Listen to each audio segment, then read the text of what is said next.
News that's coming in. The U.S. intelligence report is challenging what the President Donald Trump has been claiming so far. The U.S. intelligence report states that the strikes failed to destroy the nuclear sites in Iran. Donald Trump, however, has reiterated that the nuclear sites in Iran have been obliterated. Trump seconds the U.S. envoy. Intelligence report is preposterous. We are now seeing a tug-of-war taking place between Donald Trump and the latest report which has come in from the U.S. intelligence. U.S. intelligence report says that the strikes failed to destroy the nuclear sites. Donald Trump says that all the nuclear sites have been destroyed.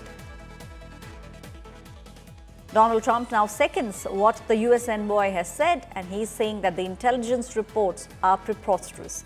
In fact, we did see how a patting on the back also took place. Donald Trump took to his social media platform, Truth Social, and said that it has been an honor to end this war. We have also seen how the administration has now released a video where we did see the 37-hour-long flight from United States hitting the sites in Iran and back to the United States of America. Donald Trump is now saying that all these strikes have been very, very successful. The intelligence reports, however, are challenging what Donald Trump has said. Donald Trump still maintains that these strikes actually destroyed all the nuclear sites. My colleague Pranay Upadhyay is now joining me on the story. Pranay, the intelligence report says that these strikes failed to destroy the nuclear sites, but Donald Trump sticking to his guns and reiterating that all the sites have now been destroyed.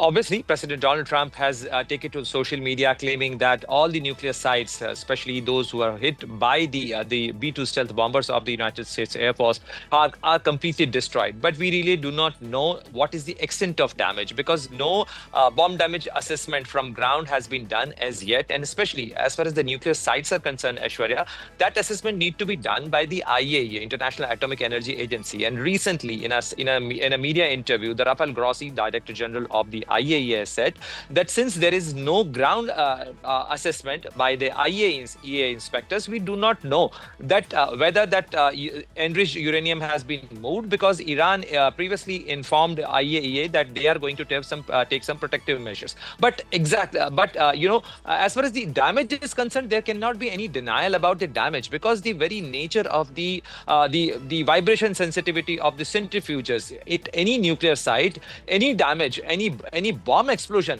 could have been very detrimental as far as the safety and security of any nuclear site. And if bombs like GBO-57, like a mass ordnance penetrator bomb, which carries almost 13,000 kilogram of the explosive material, and two such bombs which went down and exploded, then there cannot be any denial that there would have been a significant damage to the sites of Fordo and even Natanz site, and even the Isfahan site, which has overground facilities, which has been targeted by the Tomahawk missiles of the US. This clearly shows that there would be a significant damage. So President Donald Trump is not wrong in claiming that there would have been a destruction at these sites. But extent of destruction, how much of the nuclear facilities have been destroyed, and what happened to the enriched uranium, whether Iran has moved that enriched uranium prior to these strikes, we do not know.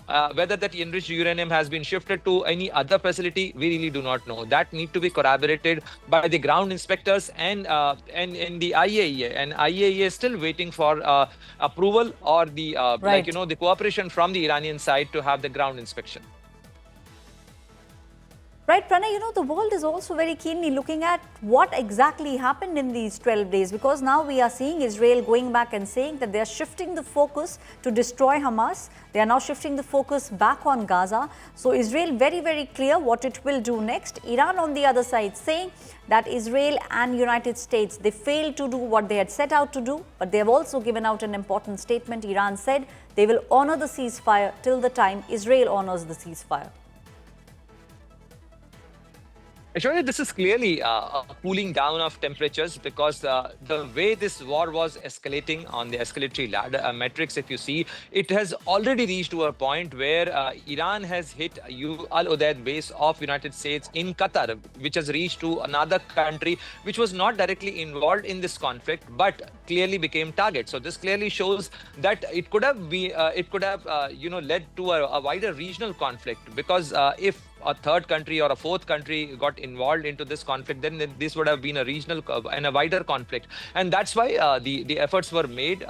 President Masoud Pezeshkian of Iran thanked Saudi Arabia leadership as well to helping and diffusing the situation. Many players played an important role, be it Qatar, be it Saudi Arabia. In fact, the Russians also played an important role in cooling down the temperatures and diffusing the tension. And in fact, if you see the U-turn made by the 180-degree change in the statement of President Donald Trump, now he's not talking about the regime change in Iran, and in fact, he has okayed the Chinese to keep buying oil from Iran. Right. So clearly, there are indications that there could be negotiations, there could be another diplomatic, diplomatic solution as far as resolving the situation is concerned. But we are yet to see that, because the conflict and tension remains in the region, Aishwarya. Right.